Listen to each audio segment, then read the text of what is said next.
je l'ai posé à André, toutes les questions, mais je vais pas reposer la question à mon cher André de vous demander si, justement, dans tous ces titres que vous publiez, quand nous publions ensemble, à la fois dans le cadre d'un service général et par rapport à ce qui me semble nécessaire, les titres ou les auteurs que vous, personnellement, vous aurez eu totale liberté, vous n'auriez pas publié si vous n'écoutiez que votre simple désir de lecteur. Je ne vous pose pas la question.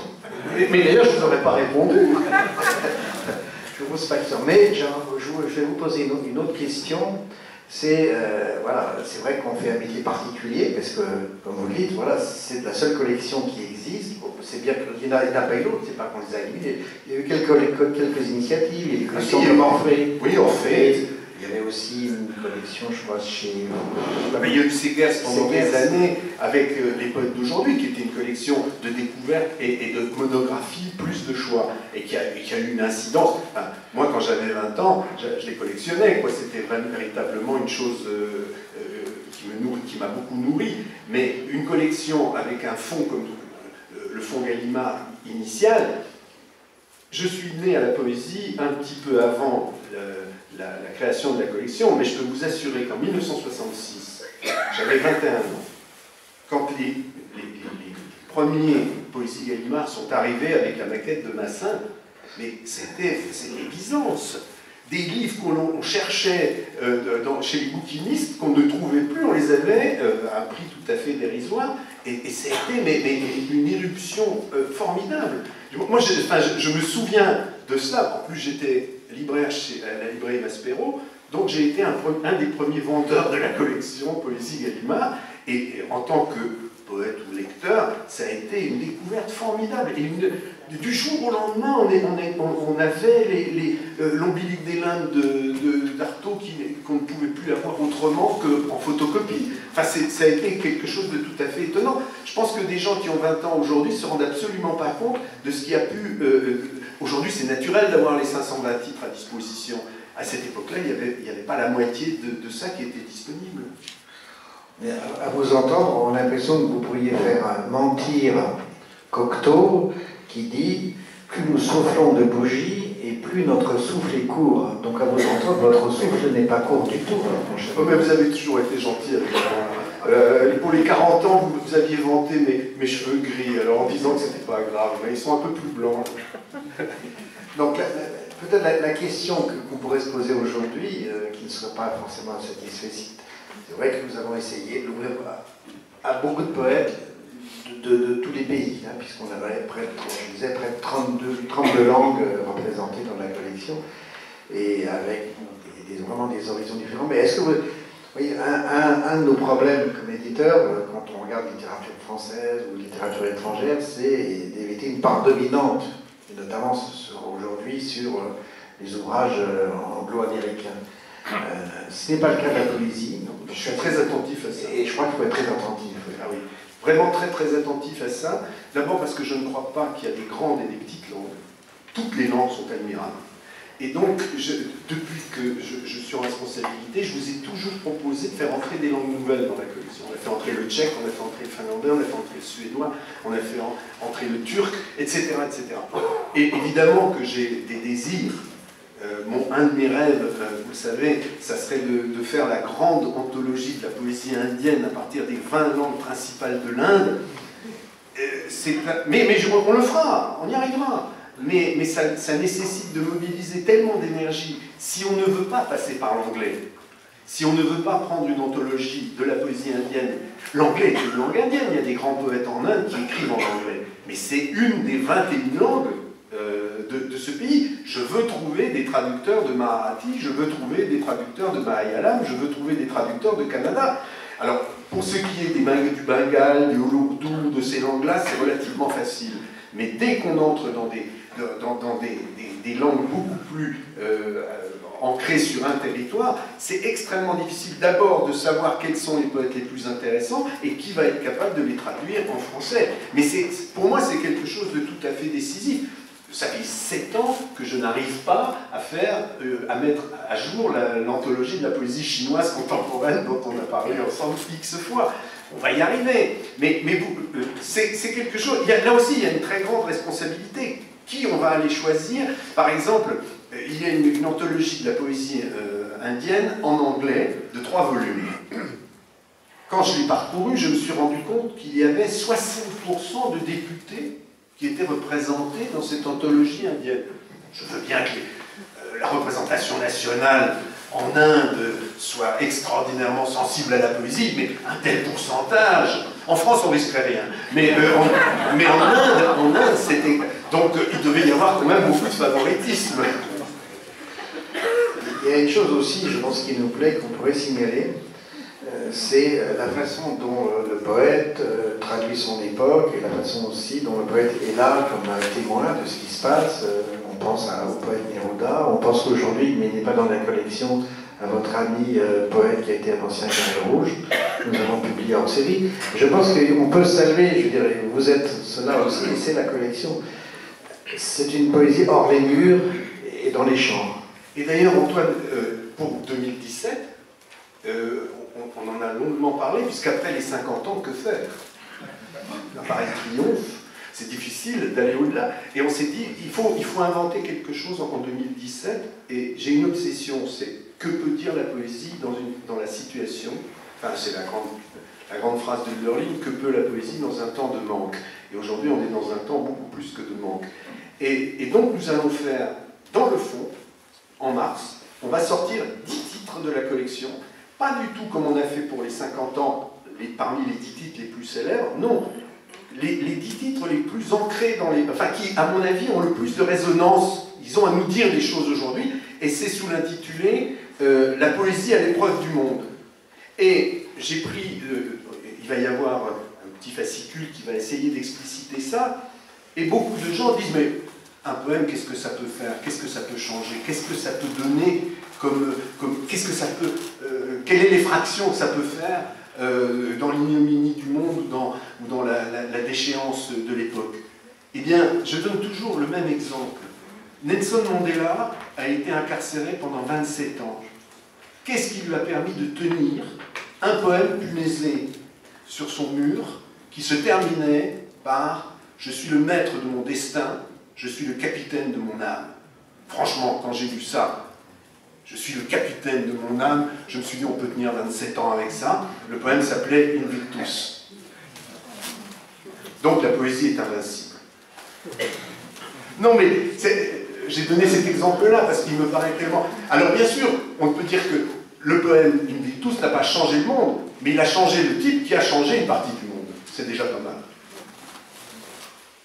Mais c'est vrai, vous avez raison aussi, je pense qu'effectivement la poésie, c'est cette collection, mais elle invite aussi à sortir même de cette collection pour aller aussi bien en collection blanche chez nous où il y a un centre de poèmes, puisque les premiers poèmes publiés ont été dès les années 1919, et puis ailleurs, chez d'autres éditeurs, et que dans des temps difficiles, même dans des camps de concentration ou autres, c'est que j'ai rencontré Jean Grosjean qui me disait que bon, le soir, effectivement, il lisait ses poèmes et personne ne pouvait penser que c'était de lui tellement ils étaient réussis. Et c'est vrai que voilà, la poésie, c'est cela aussi, c'est celle qu'on peut...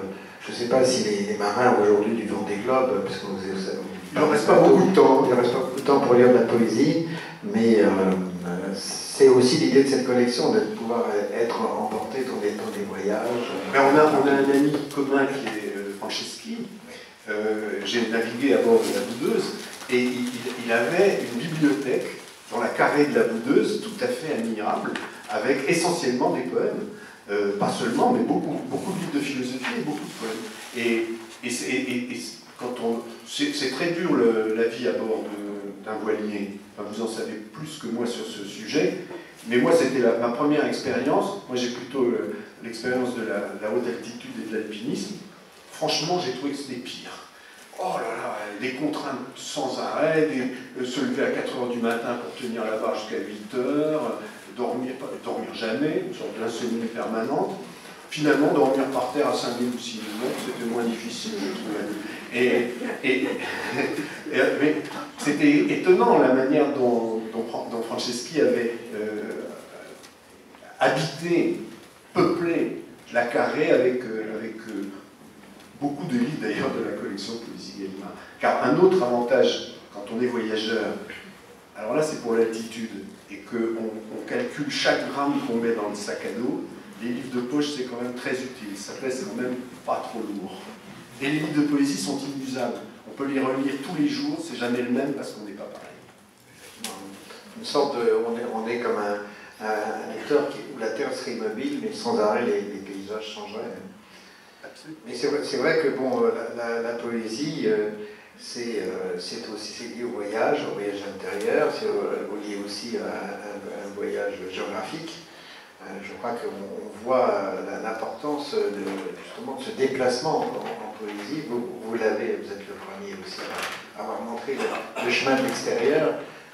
Bon, il y avait Ségalen avant moi, il y avait, puisque vous étiez en Chine il y a quelques jours, il y avait Saint-Jean de Perse qui a écrit un abase à une encalmure de Pékin, bien sûr Claudel avec Connaissance de l'Est. Il y a une grande tradition dans la poésie française, Henri Michaud, etc. L'ailleurs depuis Rimbaud est quand même une émanation extraordinairement forte dans la poésie française, et pas seulement. Mais je pense en effet que une de nos fonctions, c'est d'inventer d'autres pôles d'attraction, et de montrer c'est à nous d'être les plus imprévus, les plus inventifs possibles. C'est pour ça qu'il faudra évidemment un jour qu'on soit remplacé par beaucoup plus jeunes que moi, pour avoir d'autres ouvertures, mais en tout cas, tant que nous tenons la barre, essayer d'aller vers des terres inconnues.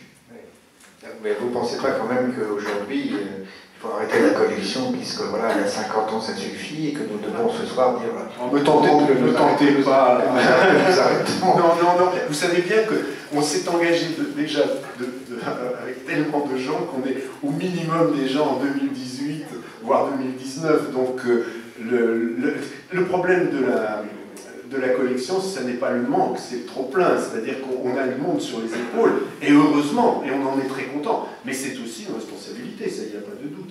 Et l'aura de la collection, je la mesure autant à l'étranger, et même parfois plus à l'étranger qu'en France. J'étais à Calcutta il n'y a pas très longtemps, c'est quand même très émouvant de voir des jeunes gens qui apprennent le français et qui le citent quasiment que des auteurs de la collection. Quoi. Ça me touche toujours beaucoup. C'est vrai que des poètes qui ne vieilliront jamais, je ne sais pas, Claudel, Saint-Jean de Perse, c'est tous ceux qu'on connaît. C'est vrai aussi que parfois il y a des vieillissements, on se dit tiens, voilà, est-ce qu'il faut continuer tel poète, ou au contraire inviter un autre poète. C'est le problème aussi des anthologies, par exemple, de la poésie française. Il est évident que le curseur n'est pas toujours... Prenons le cas de la poésie du XXe siècle, puisque le XXe siècle est clos. Il est certain qu'il faudrait sans doute refondre un petit peu les deux anthologies. Mais là, ça pose énormément de problèmes. Plus on va vers le contemporain, plus la possibilité de se tromper est grande. Je donne toujours comme exemple l'anthologie du XIXe siècle faite chez Lemaire, qui était le Gallimard de l'époque, en poésie dans les années 1870. Il n'y a personne.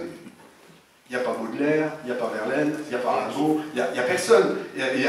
Alors si, il y a Hugo, il y a Musset et Lamartine, mais il n'y a pas tous ceux qui aujourd'hui, pour nous, sont les phares du 19e siècle. Il doit y avoir peut-être, je ne suis même pas sûr qu'il y ait Nerval. En revanche, Béranger est omniprésent, admirable poète naturellement, mais qui a quand même disparu des mémoires. Il faut bien dire que c'était le poète le plus célèbre au XIXe siècle, plus que Victor Hugo. Et donc on voit bien qu'il faut être très modeste quand on fait des anthologies. Plus on est près du vivant, plus on est près de ce qui s'écrit, on peut tout à fait se tromper. Et c'est une des raisons pour lesquelles, pour le XXe siècle, on a été dans la deuxième partie du siècle, alors qu'on était parti en se disant on va accueillir 60 ou 70 poètes, in fine il y en a 150, parce qu'au moins, j'avais dit à Jean-Baptiste Parra qui a pris en charge la collection, ne resserre pas trop, parce qu'on risque vraiment de se tromper beaucoup. Il faut être très modeste de ce point de vue-là. Plus on est dans le contemporain, plus la modestie est de mise. Ça n'empêche pas l'enthousiasme. Moi j'ai des passions, vous le savez très bien. Et c'est là où justement ce qui est intéressant, c'est que nous avons eu quelques discussions ensemble sur ce terrain, de savoir